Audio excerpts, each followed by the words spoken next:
Podcast के 5वें episode में आप सभी साथियों का स्वागत है।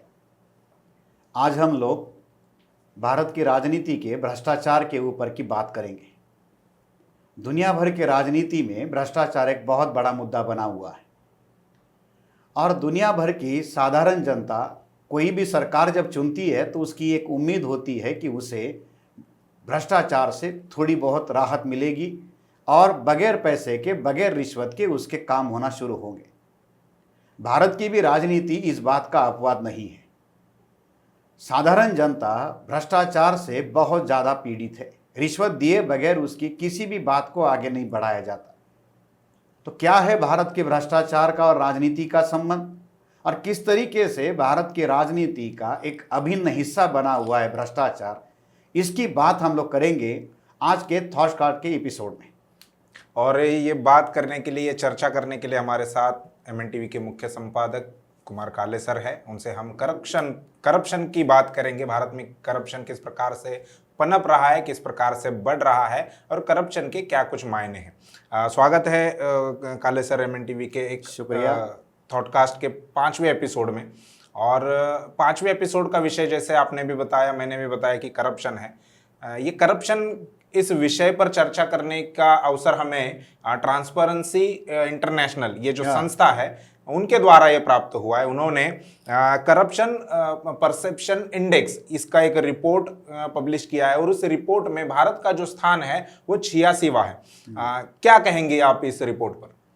ये जो ट्रांसपेरेंसी इंटरनेशनल नाम की जो ऑर्गेनाइजेशन है, ये देश में मतलब जो करप्शन इंडेक्स होता है उसको ये नापने का काम करती है।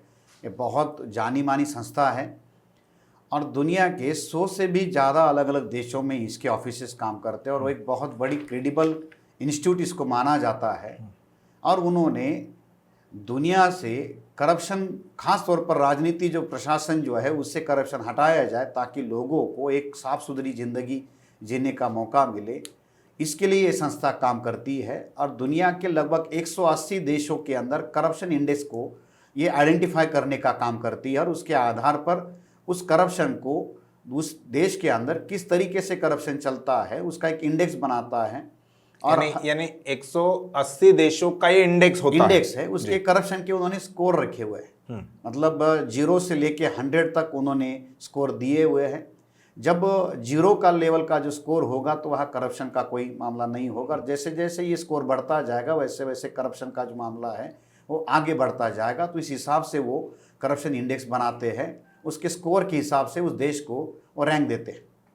जैसे भारत का उन्होंने 88 नंबर पर, मतलब 86 नंबर पर जो है ये रैंक है, और भारत का जो करप्शन इंडेक्स का जो स्कोर है वो 40 के करीब।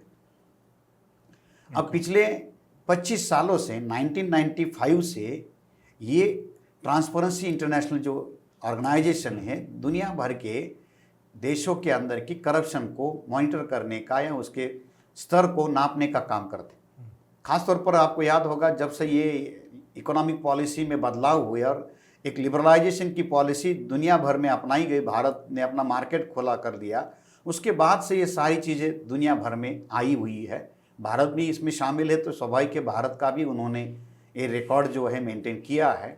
और पिछले 25 सालों से भारत का जो एवरेज स्कोर है करप्शन के इंडेक्स में वो 40 के करीब है, और जो रैंक है 180 देशों में वो 79 से लेकर 91 के बीच में है। तो एक तय है कि भारत का जो करप्शन का जो स्कोर है वो बहुत ज़्यादा बढ़ता जा रहा है, और दुनिया के आधे से भी ज़्यादा देशों का जो करप्शन स्कोर है, मतलब जो ये इन्होंने निकाला है करप्शन परसेप्शन इंडेक्स जो है वो 50 से नीचे वाला है। तो ये साबित है कि ये ज़्यादा करप्शन वाले देश है।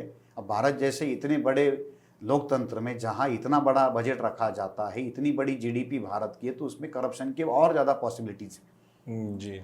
अब करप्शन की बात हो और उसमें चुनाव का जिक्र ना आए, ऐसा नहीं हो सकता। करप्शन और चुनाव एक प्रकार से एक दूसरे से जुड़े हुए हैं।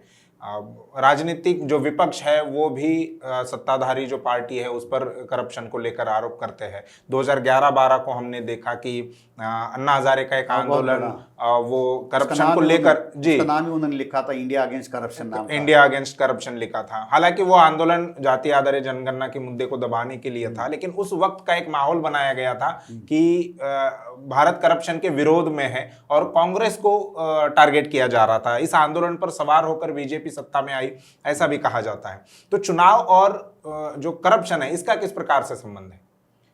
असल में करप्शन की जड़ में ही चुनाव की प्रक्रिया शामिल है, क्योंकि जब तक भारत में मौजूदा चुनाव सिस्टम रहेगा, इलेक्शन का जो प्रोसेस भारत में जिस तरीके से चलाया जाता है वो करप्शन की माँ है।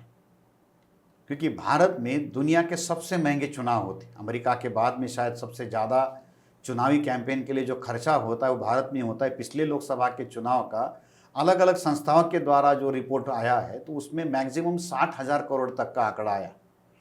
तो ये बहुत बड़ी जो रिकॉर्ड में है, वो रिकॉर्ड में है, ऑफिशियली अनऑफिशियली जो मान लो ओवरऑल जो सारा बजट आया है तो उसमें 60,000 करोड़ का जो है पैसा केवल 15 दिन का जो चुनाव कैंपेन चलता है उसके लिए खर्च होता है। अब 7 चरणों में लंबा चुनाव चलता है तो राष्ट्रीय स्तर की पॉलिटिकल पार्टियों को चुनाव का माहौल बनाने के लिए, लोगों को वोट हासिल करने के लिए किस तरीके से सारा काम करना है, तो इसके लिए लगभग 60,000 करोड़ का खर्चा हुआ है। अब इतना बड़ा खर्चा पॉलिटिकल पार्टियां किस तरीके से करती होगी, ये सबसे बड़ा सवाल है। भारत में लगभग हर साल किसी न किसी स्टेट में चुनाव चलते रहते हैं। 36 स्टेट हैं। हर 5 साल के बाद में चुनाव लेना बंधनकारक है। तो हर साल एवरेज 5 या 7 स्टेट में चुनाव होते ही होते। जैसे अभी बंगाल में चुनाव होने वाले हैं, तमिलनाडु में है। उसके बाद अगले साल जो है उत्तर प्रदेश के चुनाव है। उसके बाद महाराष्ट्र का भी चुनाव हुआ पिछले साल, 1.5 साल पहले। तो लगातार ऐसे राज्यों में चुनाव होते रहते। हर साल कम से कम 5 या 7 राज्यों में चुनाव होते, राज्यसभा मतलब राज्य स्तर के चुनाव होते हैं। उसके बाद जो लोकल बॉडीज़ की इलेक्शंस है, जो रीजनल पार्टियां भी उसमें शामिल होती है और राष्ट्रीय पार्टियां भी उसको लड़ती रहती है। तो चुनाव जो है ये भारत में साल भर चलने वाली प्रक्रिया होती। बिल्कुल। तो चुनाव के लिए बहुत बड़े पैमाने पर पॉलिटिकल पार्टियों को पैसा लगाना पड़ता है। अब सारा का सारा पैसा तो कैंडिडेट नहीं इन्वेस्ट करता। तो बड़े पैमाने पर खास तौर पर पार्लियामेंट्री इलेक्शंस में और असेंबली इलेक्शंस में पार्टी इन्वेस्ट करती है। तो इन पार्टियों के पास चुनाव लड़ने के लिए बहुत बड़े पैमाने पर पैसों की जरूरत होती है। अब हालत तो ये है कि राज्यसभा के चुनाव के लिए भी सैकड़ों हजारों करोड़ खर्च हो रहा है जी। अब केवल चुनाव लड़ने के लिए पैसा नहीं खर्च हो रहा, तो अब तो सरकार गिराने के लिए भी पैसा खरीदना पड़ रहा है, लगाना पड़ रहा है। जैसे राजस्थान में हुआ, मध्य प्रदेश में भी हुआ। तो 25-25, 30-30 करोड़ रुपए देकर एमएलए खरीदे जा रहे हैं। तो चुनाव का खर्चा तो अलग से हुआ ही हुआ, जो जीतकर आया हुआ एमएलए है उसको पार्टी से तोड़कर अपने पार्टी में शामिल करने के लिए भी बीजेपी के द्वारा मध्य प्रदेश में, राजस्थान में हमने देखा कि करोड़ों की बोली लगाई गई। राज्यसभा की सीटों के लिए भी 750 करोड़ से लेकर 900 करोड़ तक का खर्चा किया गया। उसके चुनाव के प्रचार के लिए भी हेलीकॉप्टर इस्तेमाल हुए जी। तो इतना ज्यादा पैसा पार्टियों को चुनाव लड़ने के लिए, मतलब लड़ने के लिए भी लगता है और जीतने के बाद एमएलए खरीदने के लिए भी लगता है, मेंबर्स को भी खरीदने के लिए लगता है। तो ये सारा पैसा पॉलिटिकल पार्टियां लाती कहां से? क्या वो बैंकों से कर्जा लेती है? क्या वो अपनी जेब से डालती है? तो कोई साधु संतों की तो राजनीति है ही नहीं कि अपनी जेब से डालकर अपना घर फूंक कर, जैसे हमारे पुरखों ने किया कि अपना सारा घर परिवार उन्होंने समाज के काम पर लगाया। ऐसा तो नहीं है। तो ये सारा पैसा जो है पॉलिटिकल पार्टियां कारपोरेट हाउसेस से लेती है। बड़े बड़े उद्योगपति अपना पैसा इसके लिए लगाते हैं। हजारों करोड़ रुपए मीडिया पर खर्च होते हैं, प्रचारी रैलियों के लिए खर्च होते हैं, हेलीकॉप्टर्स का इस्तेमाल होता है, चार्टर प्लेन्स का इस्तेमाल होता है। तो बहुत बड़ा बिजी शेड्यूल चुनाव की प्रक्रिया का होता है, उसमें ये करोड़ों पैसे लगते। अब ये अरबों खरबों साधारण जो पार्टी का वोटर है या जो उसका मेंबर है वो तो नहीं देता। मेंबरशिप पार्टी की एक बहुत छोटी रकम से बनाई जाती है। तो इतना सारा पैसा तो पार्टी की मेंबरशिप से नहीं आता, ना ही जो छोटा मोटा डोनेशन समाज से लिया जाता है उससे आता है। तो ये सारा पैसा करप्शन से निकाला जाता है। सत्ता से पैसा और पैसे से सत्ता, ये समीकरण है जी। तो चुनाव उसके लिए बहुत बड़ा खर्चा करने वाली बात बन चुकी है। तो इसके लिए पॉलिटिकल पार्टियों को कारपोरेट हाउसेस से पैसा लेना पड़ता है। उद्योगपतियों से पैसा लेना पड़ता है, और फिर जीतने के बाद में ये जो पैसा उन्होंने इन्वेस्ट किया है वो उनको निकालना भी है। तो इसके लिए करप्शन का सहारा लिया जाता है। जी। अब करप्शन केवल चुनाव तक सीमित नहीं है, लेकिन इसकी शुरुआत कहाँ से होती है, ये मैं जानना चाहता हूँ। क्योंकि अगर हम इतिहास में देखें तो बाबा साहब अम्बेडकर ने गांधी जी पर आरोप लगाए कि उन्होंने 1,25,00,000 या ऐसा कुछ जो कांग्रेस के लिए पैसा जमा किया था, तिलक स्वराज फंड के तिलक नाम स्वराज फंड के नाम से जो पैसा इकट्ठा किया था, वहां पर करप्शन हुआ। उसके बाद हम देखते हैं कि बड़े पैमाने पर विश्व हिंदू परिषद पर आरोप लगे। 90 के दशक में 1,86,00,000 रुपए का वो घोटाला हुआ शिलान्यास का। उसके बाद अभी 2-4 साल पहले विश्व हिंदू परिषद पर फिर एक बार आरोप लगे, 1400 करोड़ का वो आरोप लगा। तो ये करप्शन की शुरुआत कहाँ से होती है? अगर भारत के परिप्रेक्ष्य में कहे या जो समाज व्यवस्था जो हमारी है उसके परिप्रेक्ष्य में कहे तो भारत में करप्शन को धर्म की मान्यता है। यहाँ जो ब्राह्मणी व्यवस्था है वो उस करप्शन को, ब्राह्मणों के करप्शन को डिवाइन करप्शन माना गया। तो करप्शन तो है नहीं।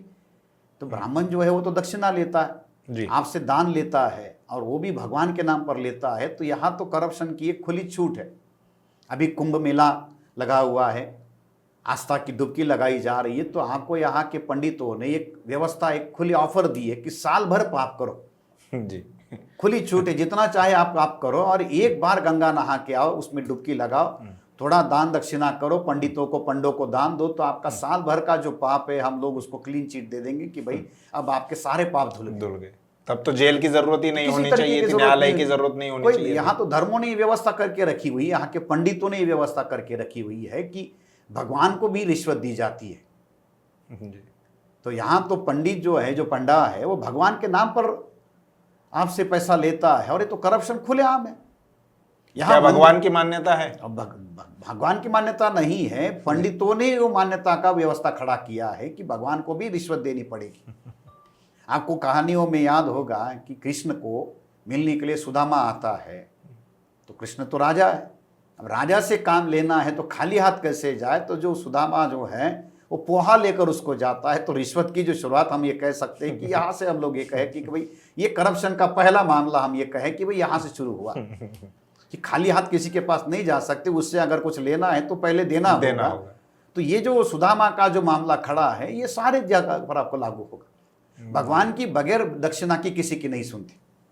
तो वहाँ किसी भी मंदिर में जाए तो मंदिर भगवान की मूर्ति से पहले डोनेशन बॉक्स जी, तो पहले पंडित की थाली में और डोनेशन बॉक्स में आप डालोगे, फिर आप भगवान से बात कर सकते हो। ये डिवाइन करप्शन है। दूसरी बात क्या है कि भारत में हमेशा इकोनॉमिक करप्शन की बात ज़्यादा होती है, मगर भारत में उससे भी ज़्यादा मोरल करप्शन होता है, कास्ट करप्शन होता है। और ये कास्ट करप्शन और मोरल करप्शन के बारे में ज़्यादातर लिखा नहीं जाता, ज़्यादातर बोला नहीं जाता, चर्चा में वो बातें चर्चा में भी नहीं लाती। क्योंकि ये करप्शन करने वाले जो लोग हैं, कास्ट करप्शन, मोरल करप्शन करने वाले जो लोग हैं, ये ज़्यादातर सवर्ण लोग हैं, अपर कास्ट लोग हैं। यहाँ स्किन के आधार पर करप्शन होता है, क्योंकि भारत में व्हाइट स्किन भी मेरिट है। भारत में जाति भी करप्शन का आधार है।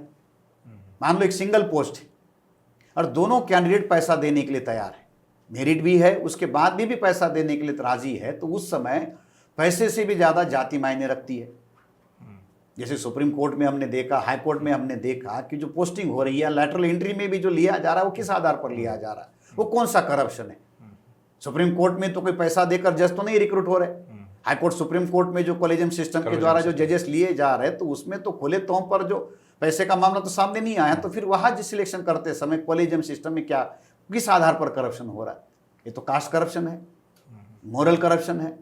और इसमें जो कि सवर्ण ज़्यादा है, इस वजह से इसकी चर्चा नहीं होती। तो साधारण आदमी करप्शन को क्या मानता है? जैसे ट्रैफिक सिग्नल पर किसी ट्रैफिक हवलदार ने सिग्नल तोड़ने के लिए उसके लिए 50 रुपए दिए, 150 रुपए उससे लिया, पटवारी ने लिया, या छोटा मोटा कारपोरेशन के किसी ऑफिस में उससे पैसा लिया, वो उसको ज़्यादा करप्शन मानता है। मगर जो सेक्रेटरीट में करप्शन होता है, पॉलिसी मेकिंग में जो करप्शन होता है, उसके ऊपर उसका ध्यान नहीं जाता। और इकोनॉमिक करप्शन भी जो है, ये कास्ट करप्शन में जो शामिल लोग हैं वही लोग कर रहे हैं। जिसके पास जितना अधिकार है करप्शन करने का, उतना वो करता है। जी। तो करप्शन करने के लिए योग्यता और अवसर की जरूरत है। तो भारत में योग्यता और अवसर ज्यादा से ज्यादा किसके पास है? करप्शन करने के लिए दो चीज़ों की ज़रूरत है, एक तो योग्यता की ज़रूरत है और अवसर की ज़रूरत है। तो योग्यता और अवसर जो है ब्राह्मणों के पास ही सबसे ज़्यादा खुले हैं। इस वजह से करप्शन के मामले में भी अगर हम देखें, सारा मामला उठाकर देखें, तो ज़्यादातर जो सवर्णों का ही मामला सामने आएगा और वही नीचे आ जाता है, वो जो करप्शन का जो स्पिरिट है वो वही नीचे आ जाता है। आएगा। मगर बदनाम जो होता है वो मामूली आदमी जो होता है, क्योंकि वो पावरलेस है, वो रिसोर्सेस लेस है, बाबू चपरासी तो बदनाम। उसको ज़्यादा बदनाम करके उसकी ज़्यादा चर्चा की जाती है और सामान्य आदमी को कहा जाता है कि हम इसके विरोध में करेंगे। जैसे केजरीवाल ने भी जो आंदोलन चलाया और उसके साल सरकार के समय में भी जो ज़्यादातर मामले बने या लोकायुक्त के भी जो केसेस बनते हैं वो क्लास 3 और क्लास 4 के कर्मचारी के ऊपर बनते हैं, किसी बड़े बाबू के विरोध में ये बात नहीं बनती। जी जी, हमने कोरोना पीरियड में भी देखा जिस प्रकार से करप्शन हुआ या जिस प्रकार से पूरी स्वास्थ्य व्यवस्था एकदम खोखली होती हुई नजर आई। उस कोरोना पीरियड में जो भ्रष्टाचार हुआ वो भी सामने आया है और किसी भी प्रकार की आपदा को भ्रष्टाचार के लिए एक अवसर माना जाता है। इसको किस प्रकार से देखते हैं? लॉकडाउन के पीरियड में ही मोहन भागवत ने कहा था कि हमने आपदा को अवसर में बदल दिया। तो ये आपदा जो है, जो डिजास्टर है या जो भी कोई एक संकट आता है, इस संकट को हमेशा करप्शन के लिए भी एक अवसर माना जाता है, क्योंकि जितना बड़ा ज़्यादा संकट होगा उतना कुछ लोगों का फायदा होता है। जैसे मान लीजिए कि किसी आदमी का शमशान घाट के बाहर कफन बेचने का या लकड़ी बेचने का धंधा हो, वो आदमी सवेरे उठकर भगवान से क्या मांगता होगा? किसी का कफन बेचने का बिजनेस है, किसी का लकड़ी बेचने का बिजनेस है शमशान घाट के बाहर, वो क्या बोलेगा कि प्रभु तेरी लीला अपरंपार है, तो सबका भला करता है तो मेरा भी भला कर ले। तो ये जो पैंडेमिक है, ये जो बीमारी है, ये बीमारी भी अवसर है। कोरोना दुनिया भर के लिए बीमारी होगा, मगर भारत के परिप्रेक्ष्य में ये तो एक मिल्किंग काऊ है, ये दूध देने वाली गाय है, जिसके हाथ में लगे उसने उसका दूध निकाला और अपना पैसा कमाई। इसी वजह से तो क्या हुआ कि मात्र 10 महीनों के अंदर 13 लाख करोड़ यहाँ के उद्योगपतियों ने कमाए। उन 100 अरबपतियों में फार्मेसी बिजनेस वाले लोग हैं, हॉस्पिटल इंडस्ट्री से जुड़े हुए लोग हैं। तो कोरोना तो कमा कर दे रहा है। अब जब कोई चीज आपको कमाने का काम दे रही है तो आप उसका क्या करोगे? ज्यादा ध्यान रखोगे। इसलिए इसका ज्यादा बेनिफिट लिया जा रहा है, तो कोरोना से भी निकाला जा रहा है। तो भारत में मेडिकल इमरजेंसी जैसे इकोनॉमिक क्राइसिस हुआ, जैसे हेल्थ क्राइसिस हुआ, तो कोरोना के साथ साथ में हम लोग देखें तो एक इकोनॉमिक क्राइसिस के साथ साथ करप्शन के लिए भी बहुत बड़ा एक क्राइसिस हुआ और एक डिजास्टर के तौर पर करप्शन सामने आया। जी, अभी ये करप्शन को अगर समाप्त करना है, इसमें और ज़्यादा जो मामला है कि जैसे एक मामूली बीमारी आई, कोरोना एक बीमारी के तौर पर भारत में आया, तो उसने भारत का हेल्थ स्ट्रक्चर का इंफ्रास्ट्रक्चर कैसे सैबोटेज हुआ ये हमारे सामने आया, क्योंकि भारत में हेल्थ सेक्टर में बहुत ज़्यादा इन्वेस्टमेंट नहीं है। लो इन्वेस्टमेंट जो है हेल्थ केयर में, ये भी एक करप्शन का बहुत बड़ा आधार। जैसे जैसे इकोनॉमिक एम्पावरमेंट हो रहा है, इकोनॉमिक डेवलपमेंट हो रहा है, उसी अनुपात में हेल्थ सेक्टर को, खास तौर पर पब्लिक हेल्थ सेक्टर को सैबोटेज किया जा रहा है। उसी की वजह से क्या हो रहा है कि जो हेल्थ है इस करप्शन की वजह से डिस्ट्रॉय हो रही है। आपने देखा होगा कि सरकार की जो हेल्थ स्कीम है या जो वेलफेयर की जो स्कीम है हेल्थ से जुड़ी हुई है, वो किस तरीके से करप्शन का शिकार बनी हुई है। लगभग 2,40,000 करोड़ का नेशनल फूड सिक्योरिटी का बजट है, ICDS का भी हजारों करोड़ का बजट है, मगर इतना ज़्यादा बजट हेल्थ के ऊपर खर्च होने के बावजूद भी अभी लगभग 2,23,000 करोड़ का बजट इस बजट में रखा गया हेल्थ और वेलबींग के नाम पर। ये सारा पकड़कर हम लोग अगर चले तो लगभग ये सारा हेल्थ का, ICDS का बजट पकड़ कर चले, फूड सिक्योरिटी का बजट अगर पकड़ कर चले तो मोटा मोटी राउंड फिगर ये 5 लाख करोड़ के करीब जाता है। इतना ज़्यादा बजट जो है हेल्थ और फूड सिक्योरिटी के लिए, ICDS के लिए खर्च होने के बाद में भी हेल्थ सिस्टम में क्या हो रहा है? आज भी भारत में सबसे ज़्यादा बाल मृत्यु दर है जी, सबसे ज़्यादा माता मृत्यु दर है। जब कोई डिलीवरी के पीरियड में, मतलब जो मैटरनिटी मोर्टेलिटी रेट जो है वो दुनिया में सबसे ज़्यादा जिन देशों में है उसमें भारत का नंबर है। Child wasting, child stunning growth जो है, कुपोषण का जो दर है वो सबसे ज़्यादा है, क्योंकि ये सारी सरकारी स्कीमें करप्शन का शिकार होती है। और वो जो ICDS का बजट हो या जो हेल्थ सर्विसेज के नाम पर आने वाला जो बजट है वो कागजों में ही खत्म होता है और वो सारा करप्शन के मामले चढ़ाया जाता है। अब कोरोना में करप्शन का मामला कैसे रहा? अगर आपको शुरुआत ही अगर करना है तो साधारण आदमी को कोरोना से बचने के लिए सरकार ने कहा कि आपके पास पहले नंबर पर मास्क होना चाहिए, सैनिटाइजर होना चाहिए। जब आप वही मास्क नॉर्मल पीरियड में कोरोना से पहले अगर सरकारी दवाखानों में या मेडिकल में या प्राइवेट मेडिकल शॉप में आप लेने के लिए जाते थे तो जो 5 रुपये 6 रुपये से भी नीचे आने वाला या उससे भी कम कीमत में आने वाला जो मास्क था उसकी कीमतें बढ़ी। N95 मास्क की कीमतें आपने देखी होगी कि ब्लैक मार्केट में उसको बेचा गया। जो सैनिटाइजर आम चीज़ों में सहजता से उपलब्ध होता था उसका ब्लैक मार्केटिंग हुआ, उसका स्टॉकिंग किया गया और इलीगल स्टॉक करके उसको मार्केट में हाई रेट से बेचा गया, ओवर प्राइसिंग किया गया। तो ये साधारण आदमी यहाँ से उसकी शुरुआत जो है ये हुई और बहुत सारा पैसा जो है मेडिकल एजेंसियों के द्वारा, गवर्नमेंट एजेंसियों के द्वारा इस तरीके से कमाया गया। फिर उसके बाद आप जब सरकारी हॉस्पिटल में जाते हो तो आपको टेस्ट करने की शुरुआत होती है। तो यहाँ तो अभी हालात ये है कि लैब रिपोर्ट देने वाले लोग जो है पैसा देकर उसके रिपोर्ट बदल रहे हैं। आपके निगेटिव रिपोर्ट को पॉजिटिव करवा रहे हैं और पॉजिटिव रिपोर्ट को निगेटिव करवा दे रहे हैं, उसके भी पैसे दे रहे हैं। फोन करके पूछते हैं कि आपको कौन सा रिपोर्ट चाहिए। तो ये पॉलिटिकली सारा मामला सामने आया कि लैब एजेंसियां जो है, गवर्नमेंट एजेंसियां, प्राइवेट एजेंसियां पैसा देकर रिपोर्ट पॉजिटिव निगेटिव कर रहे हैं। क्योंकि मैं कर्मचारी हूं तो मुझे अगर निगेटिव रिपोर्ट आया तो फिर मुझे काम करना पड़ता, तो मैं सरकारी एजेंसी का इस्तेमाल करके पॉजिटिव रिपोर्ट ले रहा हूँ, छुट्टी ले रहा, क्वारंटाइन हो रहा है, क्वारंटाइन कर रहा हूँ, आराम से उसको पैसा देकर ये हुआ। अब उसके बाद में आपको मेडिकल इमरजेंसी आ गई और आपको हॉस्पिटल में एडमिट होना है तो उसके लिए भी आपको करप्शन का मामला सामने आएगा कि जब तक आप पैसा नहीं दोगे, रिश्वत नहीं दोगे तो आपको वहां पर बेड तक नहीं मिल रहा। इमरजेंसी है और इमरजेंसी के बाद जब आप हॉस्पिटल में एडमिट होने के लिए जाते हैं गवर्नमेंट हॉस्पिटल में तो वहाँ का डॉक्टर आपको ये कहता है, एजेंसी ये कहती है कि बेड खाली नहीं है, ऑक्सीजन सिलेंडर्स नहीं मिल रहे।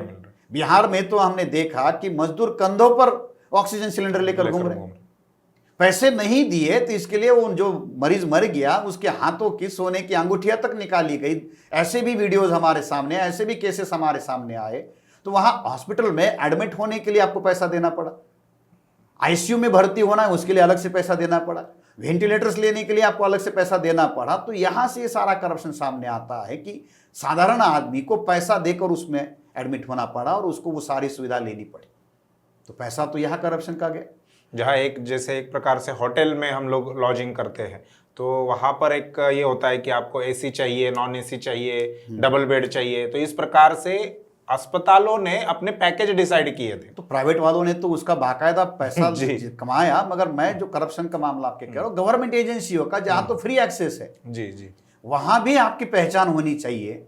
अगर पहचान है तो बेड खाली है, पॉलिटिकल प्रेशर आता है तो बेड खाली है।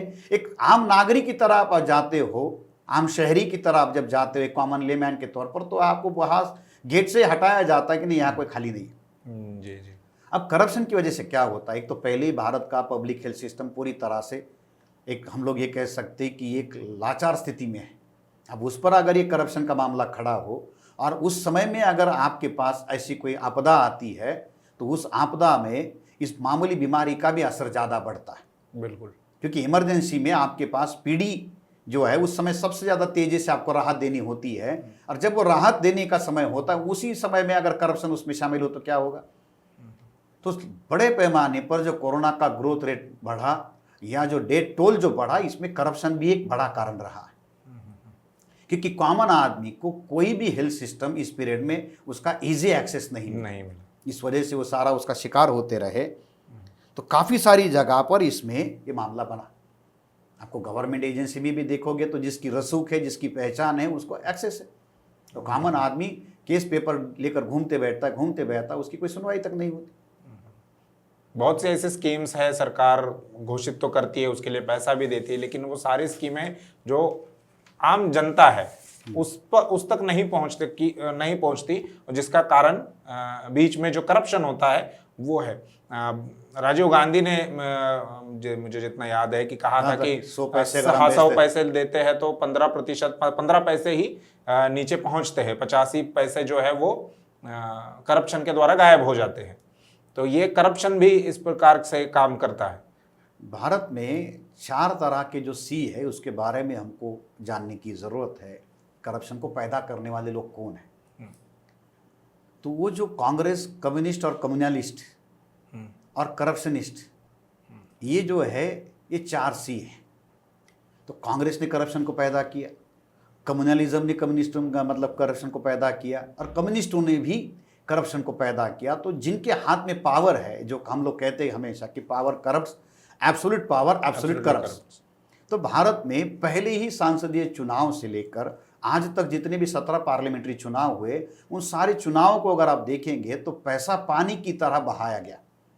बाबा साहब अम्बेडकर उस समय जब चुनाव लड़े थे तो उन्होंने उस बात को ऑब्जर्व किया था, और उन्होंने कहा था कि आज भारत की राजनीति में पैसा एक ऑर्गेनाइज क्राइम की तरह लगाया जाता है। जब 1952 में पहला चुनाव जब लड़ा, तो उस समय इलेक्शन कमीशन की जो उस समय लोकसभा के कॉन्स्टिट्यूंसी में खर्चा करने की जो कमाल मर्यादा थी, मैक्सिमम जो एक्सपेंडिचर अलाउ था, वो 2000 रुपये का था।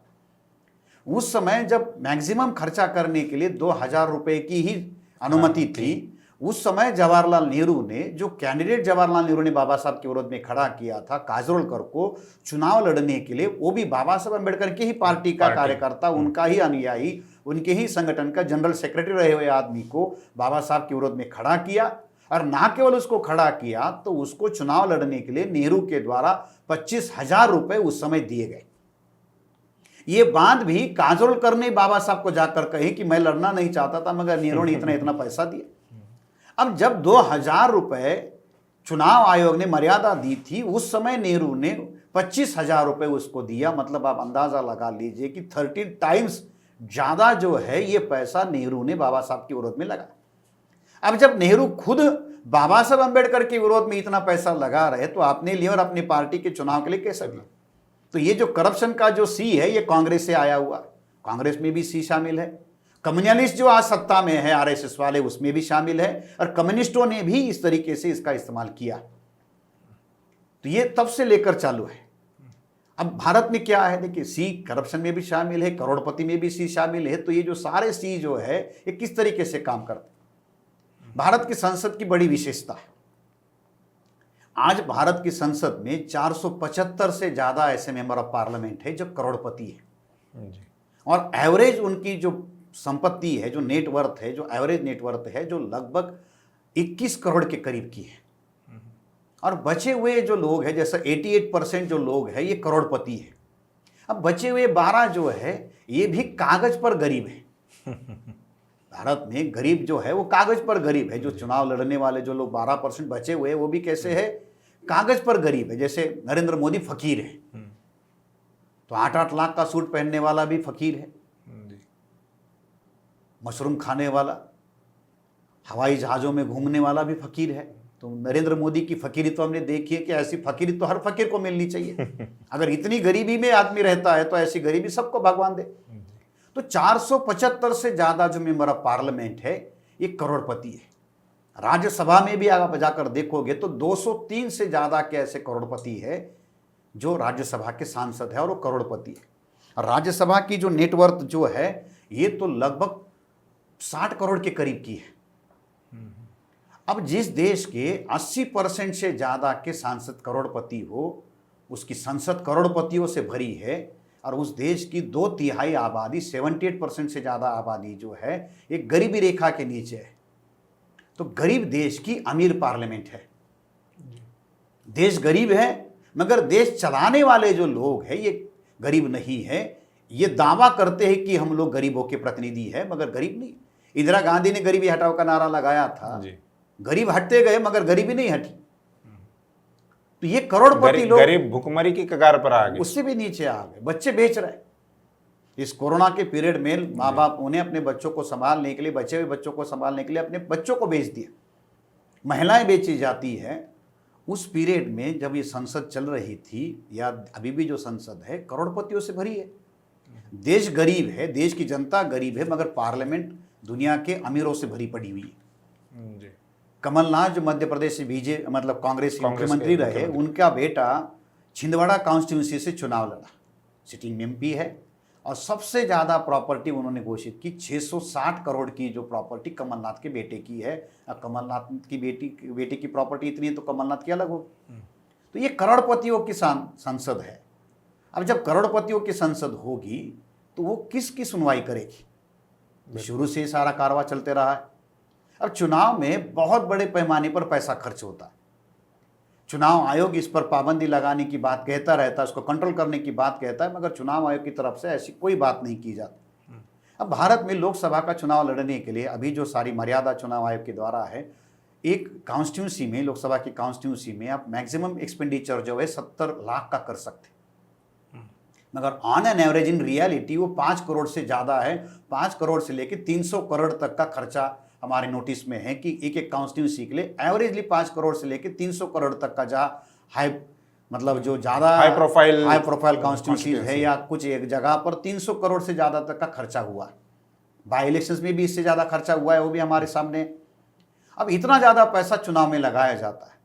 भारत ऐसा देश है जहां वोट खरीदे जाते, कुछ चुनाव आयोग ये कहता है कि 40% से ज़्यादा जो वोट है पोल्ड वोट के वो खरीदे जाते जी। अब चुनाव आयोग ये कहता है कि 40% से ज़्यादा वोट खरीदे जाते हैं, बेचे जाते हैं। तो सवाल है कि अगर खरीदने वाला है तभी तो बेचे जाते होंगे, तो कौन खरीदता है?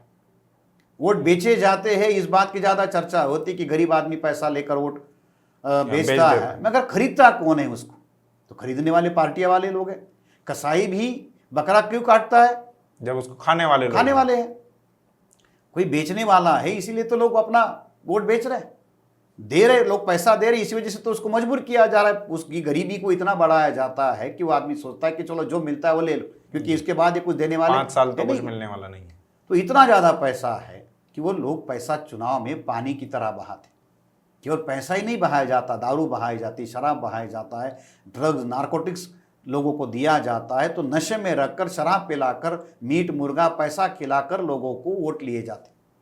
खुद 2019 के चुनाव में इलेक्शन कमीशन के द्वारा लगभग 3500 करोड़ की जो शराब, पैसा, ड्रग्स चुनाव के दौरान में पकड़ा गया। जो आंकड़ा उन्होंने जो घोषित किया है, लगभग 3456 करोड़ का पैसा जो वोट खरीदने के लिए बांटा जा रहा था। शराब लगभग 1,86,00,000 लीटर शराब जो है इस पीरियड में इलेक्शन कमीशन के द्वारा सीज की गई। 750 मतलब 7,500 किलो से ज़्यादा का ड्रग्स, अलग अलग तरीके जो ड्रग्स है वो उस पीरियड में पकड़े गए। अब इसके ऊपर चुनाव आयोग ने क्या कार्रवाई की? इसको रोकने के लिए कोर्ट के द्वारा क्या मामला हो रहा है? तो सरकार इसके ऊपर कोई कार्रवाई नहीं कर रही, क्योंकि सरकार ही करप्शन से जीतती है, अपोजिशन पार्टियां इसमें पैसा लगाती है, और चुनाव आयोग भी केवल जो है ये देखने का काम कर रहा है, उसके ऊपर किसी तरीके से नियंत्रण लाने का कोई काम नहीं कर रहा। सबसे ज्यादा पैसा मीडिया के ऊपर खर्च होता है, पब्लिसिटी के लिए खर्च होता है। हवाई जहाजों से ये लोग घूमते हैं, हजारों करोड़ों की रैलियां होती है, इसके ऊपर चुनाव आयोग पाबंदी नहीं लगाता। ये 70 लाख की जो लिमिट है ये कैंडिडेट के ऊपर है, पार्टी के ऊपर कोई लिमिट नहीं है। तो बहुत ज्यादा पैसा खर्च करती है, और ये जो सारा पैसा खर्चा हुआ है 60,000 करोड़ का, उसमें मेजर केक जो है पार्टी की तरफ से खर्च होता है।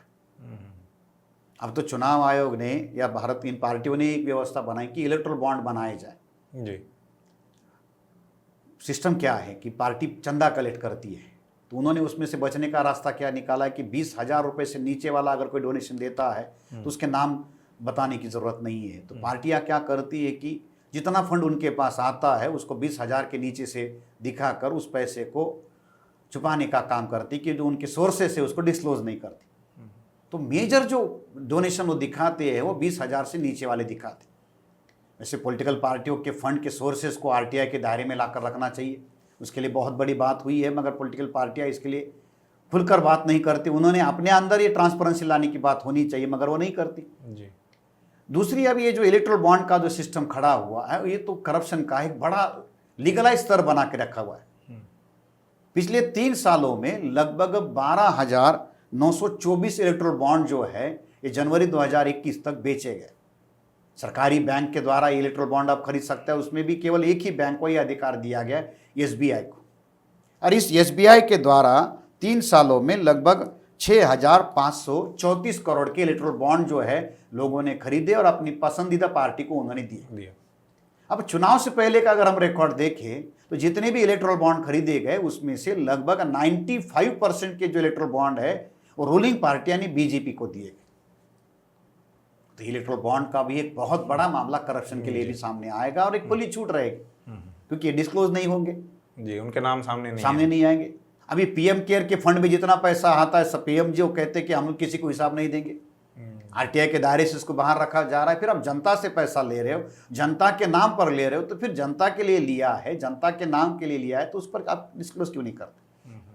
क्योंकि उस करप्शन को बचाना है। तो ये जो करप्शन है ये ब्राह्मणवाद से या ब्राह्मणी व्यवस्था से पैदा हुआ है, इसको धर्म की मान्यता रही है। जी, अभी इस करप्शन को अगर खत्म करना है तो क्या कुछ रोड मैप है?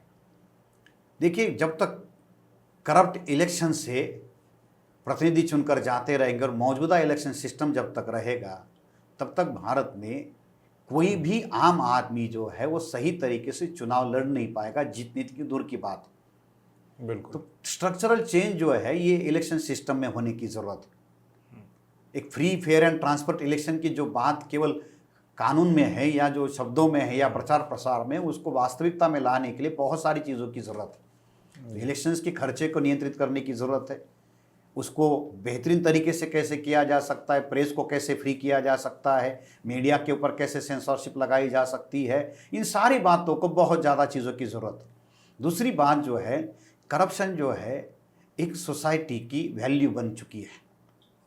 तो सोसाइटी के अंदर एक मोरालिटी जो है, चीज़ मूल्यों को, जैसे हम लोग हमारे महापुरुषों के दौर को जब हम याद करते हैं तो उस समय तो कोई करप्शन का मामला दिखाई नहीं देता। जी।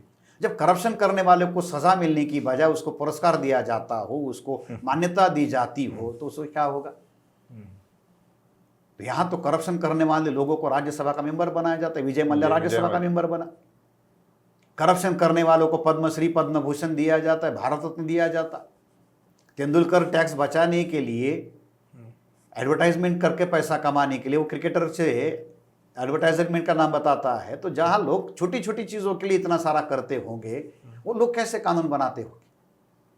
इसलिए करप्शन को हटाने के लिए इस सिस्टम में स्ट्रक्चरल चेंज करने की ज़रूरत है। और वहाँ पर एक हम लोग ये कहते हैं कि एक प्रॉपर आइडियोलॉजी के आधार पर इसमें सोसाइटी में चेंज करने की ज़रूरत है। कॉमन आदमी जिन छोटी छोटी चीज़ों से परेशान है, अगर उसको उन चीज़ों को परेशान ना होना पड़े तो उसको करप्शन की क्या ज़रूरत है? तो लगभग सारे मुद्दे करप्शन के जितने भी एस्पेक्ट थे और हमने उन सभी एस्पेक्ट पर चर्चा की है। धर्म से जो लालच पैदा किया गया है जी। इस देश में, स्वर्ग का एक लालच है, पुण्य का एक लालच है, और इस लालच ने करप्शन को पैदा किया। तंत्र ये है कि गरीब को स्वर्ग का लालच दिखाओ और अमीरों को नरक का डर दिखाओ। तो ये डर और लालच जब तक धर्म से पैदा होगा तो उस धर्म से पैदा हुआ करप्शन जीवन के हर क्षेत्र में आएगा। फिर शिक्षा के क्षेत्र में हो, फिर चाहे नौकरी के क्षेत्र में हो, चाहे राजनीति के क्षेत्र में हो। जिस धर्म ने ही भ्रष्टाचार को मान्यता दी हो, वो धर्म और धर्म की व्यवस्था जब तक रहेगी तब तक करप्शन रहेगा। जी, तो करप्शन अगर समाप्त करना है तो ये जो धार्मिक मान्यता चली आ रही है उसको नष्ट करना होगा, उस व्यवस्था में बदलाव करना होगा। सही बात। उसी के लिए तो ये सारी चीज़ों की जरूरत है। और इसी के लिए हम भी प्रयास कर रहे हैं कि करप्शन का मामला हो या अन्य जो मुद्दे हैं, उन मुद्दों पर चर्चा करके आप तक सही जानकारी पहुंचाने का काम कर रहे हैं। जो जानकारी, जो चर्चा कथित तौर पर जो मेन स्ट्रीम मीडिया है उसमें नहीं की जाती, ऐसी जानकारी और ऐसी चर्चा हम MNTV के माध्यम से कर रहे हैं। इसके पहले भी कर रहे थे, अभी भी ये जारी है और इसके आगे भी ये सिलसिला हम बनाए रखेंगे। थॉटकास्ट का ये 5वां एपिसोड था। अगले एपिसोड में हम मिलेंगे और अगले एपिसोड में एक नए विषय पर चर्चा करेंगे। हमारे साथ कुमार काले सर रहेंगे जो कि MNTV के मुख्य संपादक हैं, उनसे ही चर्चा होगी। तो ये करप्शन का मुद्दा जहां तक हमने चर्चा की है उसमें अगर आपके कुछ सवाल है तो वो सवाल हमें लिखिए। अगर कुछ मुद्दा आपको समझ में नहीं आया, अगर कौन सी बात आपको समझ में नहीं आई तो वो भी आप लिखिए, ताकि हमें समझ में आए कि हम जिस प्रकार से इंटरेक्ट आपसे हो रहे हैं, करना चाहते हैं, वो सही दिशा में जा रहा है या नहीं जा रहा है। और इस थॉटकास्ट के अगले एपिसोड देखने के लिए MNTV के YouTube चैनल को सब्सक्राइब कीजिए और साथ में ही Facebook के पेज को भी लाइक कीजिए। शुक्रिया।